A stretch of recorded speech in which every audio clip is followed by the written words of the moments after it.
What makes a great leader great? How do we create a high-performing team? And when we say leader, we mean everyone, because everyone is leading their own life. Will yours be a life by design or a life by default? Those are the big questions, and this podcast will answer them.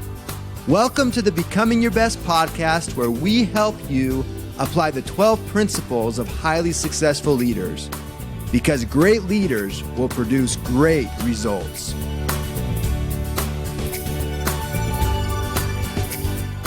To all of our Becoming Your Best listeners and those that are getting ready to just crush it this year and into the new decade, it's always nice to have some really great tools to help lead you through that. And the Becoming Your Best Planner is ready to go. If you don't have one already, it'll help lead you through with your vision, setting clearly actionable goals in the different areas of your life, which will help bring balance, and then a process that helps you stay focused day in and day out on the things that matter most while still bringing balance and vitality. So if you don't have one yet, you can just go to store.becomingyourbest.com.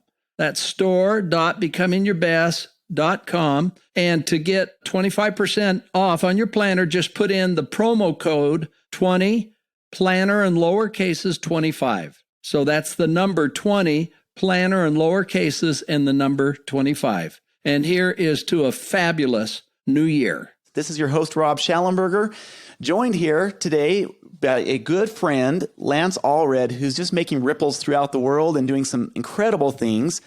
So him and I talked about doing this podcast together a couple months ago, and we're finally making that a reality. And this will be a treat to have him on, because really, he's got an amazing background story, and he's just doing great things throughout the world. And we're going to hear some of those today. So first of all, welcome, Lance.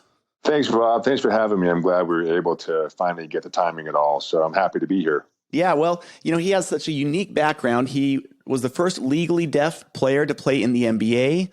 He did that for several years. Now he's speaking around the world as an inspirational speaker, corporate consultant, and trainer. He's doing a lot of cool things. And before we get into all of that, one thing that's always helpful for me and the listeners is to get a little background and perspective. So Lance, if you don't mind, just sharing a little bit of your background and how you got to where you are today, so that, we can get a little more personal feel for who you are. Hey, well, how much time do I have, Rob? Give us the semi-nutshell version. So yeah, the reason why I have hearing loss, 80% hearing loss, I was born and raised in my grandfather's polygamist commune, a Mormon fundamentalist extreme sect in rural Montana.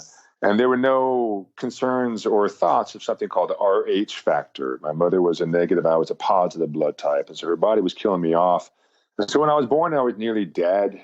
So I'm very lucky to be alive with the hearing loss that was a result of that medical condition. There were no amenities in rural Montana, in that place where I grew up, to learn sign language. So I had to learn to read lips and wear hearing aids, and through trial and error, being in speech therapy until I was 16 to learn to speak this way. And so there's that extreme upbringing that gives one a lot of perspective as you navigate the world. You see a lot of people, in shock and awe about polygamous groups, and they say, wow, what was it like growing up in a cult? And, you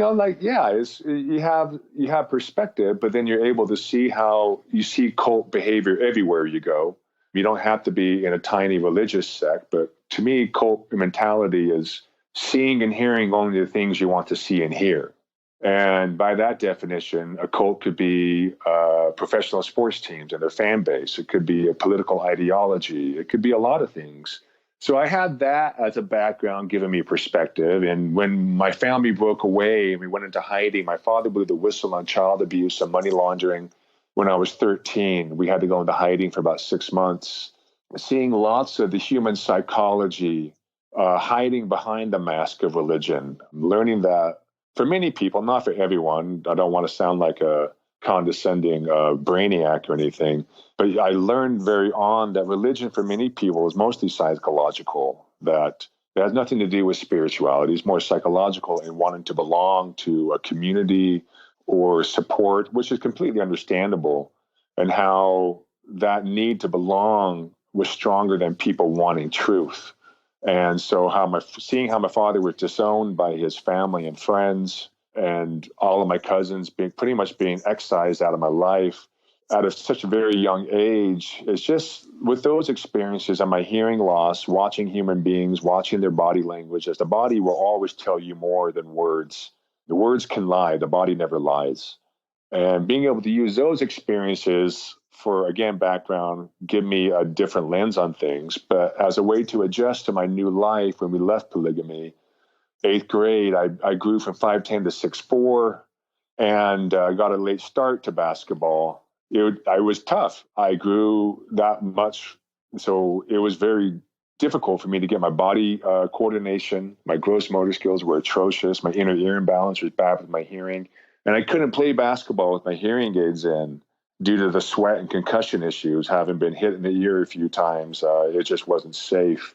And so I had to learn to play it in a different way. Again, reading body language, keeping my head on a swivel, developing peripheral vision, stuff that you would know about as a pilot too, the peripheral vision skills you have to develop. It just allowed me to see the game differently, but again, a late bloomer. And so through lots of ups and downs, learning to use that quote unquote disability allowed me to see the game in a very different way. And through lots of setbacks and heartbreak and disappointment, I actually finally made the NBA when I was 27. And as you know, Rob, being a sports fan and all that, the average age of an NBA rookie is 20. And so I get to talk a lot about perseverance and grit, how so many courses or podcasts or influencers are out there trying to sell people on shortcuts. That, hey, you can shortcut your way to success and have all your dreams come true, where I'm actually out there as a speaker kind of grounding people in some reality, but also with some hope and inspiration that, yeah, you can achieve many things, but it doesn't come quick or easy. And there's principles of perseverance that I share with people that are kind of the backbone of what my message is all about. And so I retired from basketball 5 years ago. When I was 34, I was going through a divorce. I didn't want to be away from my son. He was 15 months old at the time. And so unsure what I was going to do, I wasn't planning on transitioning into speaking, but since my call up to the MBA, I had lots of schools and people reaching out to come, asking me to come speak to their kids. And so there I was, 34, with no real prospects in sight as far as career outside of basketball. And I didn't want to be a coach because that would just take me away from my son even more. I figured, hey, let's give this speaking thing a shot. And it was a train wreck at first, but little by little, we figured it out. And now 5 years in, I love what I do. It's a great job. Yeah, well, that's a fabulous background, Lance. And, you know, it's interesting that you talk about perspective. Each of us have a lens through which we look, right? Our life Yes. and outlook on things is shaped by our perspective, which in many cases is a result of the experiences we've had, especially when we were young. Yes. And the culture dictates so much of our perspective. Yeah, the culture, the mindset, and so it's just interesting. We each look through a different lens. And one of the things that, boy, we could use a little bit more of in our culture, speaking of culture, even throughout the world, is to be able to, how do you say this the right way? Resonate with someone else's opinion without being offended by it. You know what I mean? We can have an open dialogue. Yes. Because someone doesn't agree with our opinion or our perspective doesn't make that person inherently bad. Doesn't mean that they're a horrible person. It's just that maybe we have a different perspective, and that's okay. It almost seems like we've lost the ability to talk through those. Great point, Rob. You're a sharp guy, and that's why I love it, because with your military background, I'm sure you get frustrated with people, how people love to use you as a prop for a political agenda or a political argument, as though you're like some sort of trophy. And you're like, no, wait, my travels around the world and all the friends and people I've made from so many cultures has opened my perspective. It hasn't limited my perspective as one sort of propaganda for a political ideology or not. And my travels around the world playing basketball on every continent, except for Antarctica, I'll get there someday, don't know how. Here's the thing, everyone and their mother, in every culture I played in, everyone and their mother thinks their values are the best values. And so if that is the common recurring theme, then that negates that there is no best value. And yet here we are, unable to see that our culture is very much like the software, our brain, which is our hardware. A culture is a software that we're installed with. So you and I were raised in Rocky Mountain, Intermountain West American cultures and values. So basically, let's say it's like Microsoft Windows. And then we'll go over to Japan, and they have their certain set of values, which is like, I don't know, Linux. And then Italy will be Macintosh or Apple. And then we're sitting there looking at each other, judging each other, saying, why aren't they operating with the same set of values and algorithms that I am? Obviously, they must be operating from an inferior set of values or operating system. And so a lot of it, Rob, is just pot, kettle, black. Having been in speech therapy till I was 15, the ability to communicate is one of the things I'm most grateful for. And yet here I am now as an adult, a kid who had hearing loss, legally deaf. I'm now paid to help people communicate because I see so many people taking communication for granted and living in a world where people believe in the story of soulmate, and you have to read my mind. And when people talk about soulmate, Rob, what I usually hear is someone saying, I don't want to have to communicate because they're supposed to get me and they're supposed to read my mind. And so whether it's in intimate relationships or strangers with different political ideals, we feign shock and outrage that people would somehow process things differently, that somehow we assume everyone's brain should be mechanically wired the exact same way, despite all the many different experiences we would have, which develop different synapses in our brain and force our brain to process the world in a very different way. And so while, yes, sometimes, Rob, it's frustrating that, yes, people have different political ideologies, let's sit and talk about it. Instead of saying, you're an idiot, how could you support Trump? It's ask questions. Okay, what is it about Trump that you feel best reflects your values? Or what is it about this party best reflects what you want to see in the world or the world you want your kids to grow up in? And then if you just start asking questions long enough, you get people to let the guard down. And sometimes they'll acknowledge, hey, yeah, I know sometimes I'm doing mental gymnastics by thinking in a black and white way and thinking that this president or that president has all these characteristics that sometimes we project him to have, but he doesn't really have. We want them to have, so we feel like our world is safe and we make sense. Just being able to ask questions, Rob, as you learn with all the work you do, just asking questions goes a long way. And people have forgotten how to do that because I think a lot of it, too, is online culture where we've been spoiled to have things set and catered to our exact preferences, that everything needs to look the way we want it to look. And therefore, if people don't fit in that perfect cookie cutter model that I have made, which is my comfort zone, then obviously they're a threat to me, which is not true, as you know. Yeah, it's a great comment and great points there.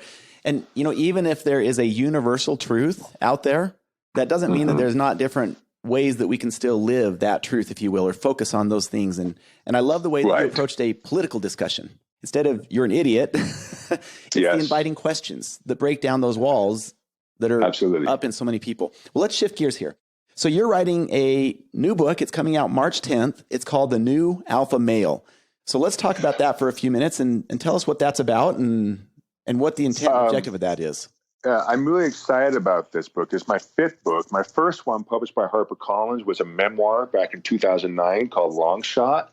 And I wrote those books, the memoirs, more for catharsis, therapeutic means for me to process what was happening with me anyway. Growing up with a hearing loss, my parents encouraged me to read and write as a kid, so I've always written to express myself. And those are more for me and wanting my future kids to know who I was and understand some of my experiences. But, you know, memoirs are a tough racket because usually they're consumed by people who want voyeurism. So you see a lot of people with polygamist books writing in memoir styles, and women consume them because they want to, you know, to kind of have, again, a voyeuristic approach. And what I'm doing now with all the speaking and coaching and training that I'm doing, I kept having people come up and say, hey, what book is most like the keynote you just gave? And I'm like, oh, I need to get to work on that. And so this book, The New Alpha Male, How to Win the Game When the Rules Are Changing, is very much the self-development, self-help format, educational teaching format, where, yes, I relay stories and experiences, but I make them applicable to everybody, not just men, even though the title alludes to men. And there are application points, there are little forms and things that people can fill out for their own self-assessment. And so it's very much me moving into fully the genre of coaching. And the backbone of it is my 7 principles of perseverance. And those principles came as I was transitioning into keynote speaking of how do I take my stories and make them generalizable? So I'm not just out there just being a storyteller, but being a teacher. And the 7 principles of perseverance, which are first accountability and number 2, integrity. And I know people roll their eyes like, oh, great, I know these words. But here's the truth, Rob. Integrity was one of Enron's principles. And so what does it actually mean? And so integrity, I say to people, is I ask a question every night when I go to bed, and that's, are you the same person in every room that you walk into? And you've seen it, I've seen it with my coaches, that you have lots of people that when the cameras are on, they're Mr. Charming, but behind closed doors, they're Mr. Hyde. And that creates a culture of double standards, of fear. And the quickest way to kill your team is a culture of double standards. That if you have a superior in the Air Force who's changing his personality or playing favorites because whatever, that erodes trust in your battalion. That erodes trust on a basketball team. And so integrity was number 2. I always love to talk about integrity because when I go to the corporate settings, the C-suite people think I'm just going to beat up the workforce people and give all the right keywords. But when I start talking about integrity, and are you the same person every room that you walk into, you just watch their body language change and they get kind of squeamish and uncomfortable because people think this outdated modality of Cold War authoritarian leadership, where it's my way or the highway, is still relevant, but it's not. And we live in a world where there's more transparency with social media, but also where there are more jobs and employees, especially in the tech sector. And so it's actually more of a free agent world. And so you have these employees that say, hey, if you treat me like garbage, I'm gone. And so you have these C-suite people, the CEOs and coaches in basketball now kind of lamenting, saying, oh, the world's gone soft. I can't verbally abuse people anymore. And then I tell them, you know what's really soft is the inability to adapt. You can adapt and still be consistent in character. Stubbornness is the inability to adapt. Perseverance is the ability to adapt. I can still be the same person in every room that I walk into, treating everyone exactly the same, whether they have money or don't have money, but also being flexible enough to adapt to the adjustments of what's happening in the professional arena, or the basketball court. I can still have a way that I play basketball with principles and fundamentals that I developed. But the refs are going to start calling the game differently in the second quarter, in the third quarter, in the fourth quarter. And I can whine and complain and say, wait, you need to go back to where he was calling it in the first quarter. Or I can say, okay, you're now calling charges more easily. Okay, I have to adapt. I have to adjust. I have to take that in and process it.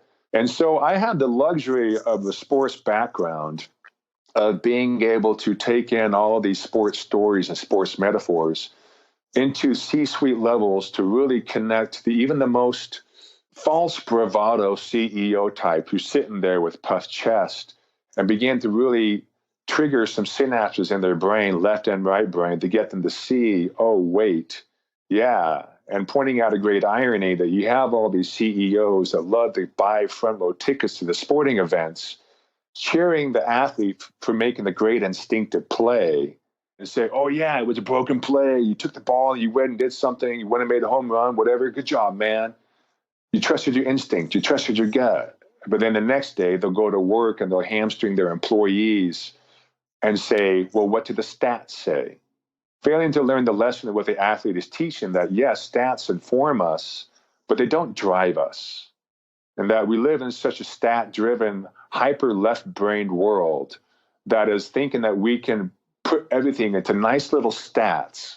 But Rob, you and I know anyone can fudge the stats to support an agenda. And so people get so fear-based and they look at the bottom line of stats, worrying about their jobs. But at the end of the day, we basketball players, yes, we had stats and scouting reports to inform us, but at the end of the day, we have to go play ball.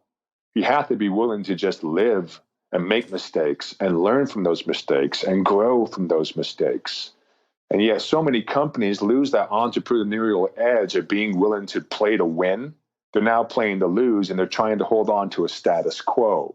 And so being able to take in all these things and lessons, I've made them into the book, The New Alpha Male. And it's for women as well, for women to help women understand the challenges men are facing, especially men who grew up in the Cold War era, the era that said that the most trophies, the most nuclear weapons, the most prizes, whatever, said you were successful. And yet here we are growing up 30 years later, 40 years later, and we're like, wait, I did everything I was supposed to. Why am I not happy? Why don't I feel any different? And this world is eroding away. The world of the Cold War, America is the greatest country in the world, and we're a superpower. That reality is slipping. And instead of adapting, a lot of men are throwing fits and trying to force nature to go backwards. And that's not how nature works. It evolves forward. It's currently changing, always changing. So getting men to be brave enough and vulnerable enough to begin to adapt and adjust through the principles of perseverance, which are accountability, integrity, compassion, discomfort, acceptance, transformation, and then gratitude and forgiveness are the last two, and they're just one and the same. Being able to use our trauma and our experiences and our pain, and not using some platitude of like, oh, I forgive people, not for them, but for me. You're still holding on to a story. And we've been conditioned as Americans to really embrace the victim archetype, that we're so litigious. Someone did me wrong. I need to have my pound of flesh. They need to be punished. And I'm not saying that accountability, which is the first principle of perseverance, accountability is always first and foremost. I'm not saying that people shouldn't be held accountable, but I am saying we need to evolve as men to let go of the victim archetype and embrace the teacher archetype, which is the opposite of it, but two sides of the same coin. And the teacher archetype is where you, Rob, see a lot of speakers fall short, that people are really good at telling stories, which is usually the victim archetype. But a teacher archetype is saying, here's how I learned from these experiences, and here's how they propel me forward in life, always growing, always expanding. And here's how I'm going to help you bring out that teacher archetype for you to be empowered to take your painful experiences, to learn from them, and to grow more intimate with yourself. And so that's what the New Alpha Male, How to Win the Game When the Rules Are Changing, that's very much the issues that I'm tackling, the Me Too movement, relationships between men and women, and getting men to really begin to go inward. That's very much what the book is about, using basketball always as a Trojan horse to get into those avenues, to get men to be more reflective. Yeah, great background, Lance. And, I'm going to share with you a phrase that I just do not like to hear. And no one says it with ill intent. Yeah. But here's a phrase I just can't stand hearing. These are soft skills. The reason I hate that phrase, and I hate it's a pretty strong word, is because it almost minimizes how powerful they really are. They are. And you say, well, soft skills, I don't want to invest in soft skills. Well, my lands, if we look at these skills that you just talked about, these principles, these are really the foundations of success or failure. Yes. And I'm just sitting there thinking about my own relationships. And I'd ask our listeners to do this, as we're looking back at our own relationships, whether it's with spouse, previous spouse, children, coworkers, as Lance was sitting there talking, thinking about integrity, accountability, how are we applying these to our relationships? Exactly. And I'm just, again, thinking about my own relationships, my own wife or my son or daughter. How many times is it easier just to hold a grudge? And why won't we let go? Many times the foundation why we won't let go is that ego. Absolutely. Well, she or he was wrong. They heard a story, that you had a story, and that story was ruined. Therefore, you're mad. Yeah. Continue. And so the whole point is, I'm just reinforcing what you're saying, that to live these is not anything soft at all. No. These are the foundations of true leadership and success, because to actually live these takes a high level of emotional intelligence. Absolutely. We've got to let go of our ego. And if we need to apologize, we can apologize. And like you said, sincerely, throwing away the script, letting go of the story, and not having an outcome attached to it. If we're sorry, we forgive with no conditions attached to that. Absolutely. I just love it. And that's why I knew I liked you, Rob, when I first met you, is that apologizing or compassion, you lose nothing by showing compassion to another human being. Nothing. And yet so many people think, oh, if I even deign to think, why would football players do something so self-sabotaging as taking a knee and threaten their job? Instead, we just shame them, which only perpetuates the problem further. And I'm not saying they have to be rewarded or given financial praise, but you just sit there and say, what is going on that they would risk their entire reputation for this and their entire job? Wow, it must be pretty bad that they would have a lot of fear. Or I can say, wait, I remember the one time I was in Venezuela and I was pulled over as an American, and the police officer came, and I was really scared. And he asked me, I basically had to bribe him, and I was scared. And I thought, well, that happened in a country where I wasn't a citizen. That would really suck if that happened in a country where I was a citizen, in my own country. And yet we flip it around and say, oh, they're hating the flag, they're disrespecting our troops. Instead of just saying, okay, I may not like how they're taking a knee, but I lose nothing by actually having some compassion and saying, wow, it must really suck that bad for them to take that big of a risk to threaten their careers. And I'm not saying it is the right way or the appropriate way to go, but I'm saying I lose nothing by trying to put myself in their shoes. And so that is compassion. And compassion protects you, is what I tell people. And they're like, wait, what? No, it's a principle of perseverance. As a kid who dealt with a lot of bullying, kids would take my hearing aids and run off with them or make fun of the way I talked. And one day I just learned to ask a question. It was, what is going on in their home life that is so bad that they would want to come after me to make me feel worthless? And so you learn that people inflict pain because they're in pain. And you realize it has nothing to do with you. And so when you walk about with compassion, it actually creates a buffer around you that you no longer internalize other people's projections and dramas and stories. And therefore, you're no longer reacting or playing to their game. And so yet though, especially in Cold War era, we were conditioned to be tough guys. You always have to push back, eye for an eye, right? Show that you're macho and you're a bravado. But as you know, anyone can puff their chest. That's not hard to do.